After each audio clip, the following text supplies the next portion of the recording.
Hi అందరికీ. మీరు ఎప్పుడైనా the material is impervious to water లేదా he remained impervious to criticism అనే మాటలు విన్నారా? ఈ ఎంపర్వియస్ అనే ఇంగ్లీష్ పదం అర్థం తెలుగులో ఏంటో ఎలా వాడాలో ఈ వీడియోలో మనం తెలుసుకుందాం.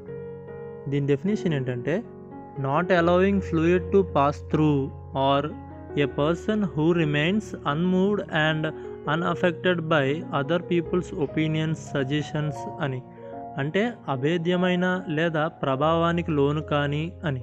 అంటే ఏదైనా ప్రవేశించని, ప్రభావితం చేయని లేదా నిరోధకమైన స్థితి అని. ఎంపర్వియస్ అనేది ప్రభావం లేకుండా ఉండే, లోనికి చొరబడనివ్వని స్థితినే ఎంపర్వియస్ అని అంటారు. దీనికి ఎగ్జాంపుల్ చూస్తే, he is impervious to criticism అంటే అతను విమర్శల పట్ల ప్రభావం లేనివాడు అని అర్థం.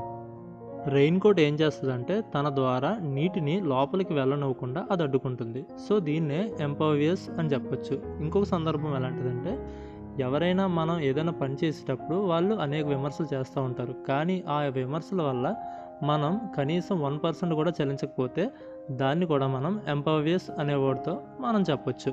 వీడియో నచ్చితే లైక్ చేయండి. మరిన్ని వీడియోస్ కోసం ఛానల్ అయితే సబ్స్క్రైబ్ చేసుకోండి. Thanks for watching.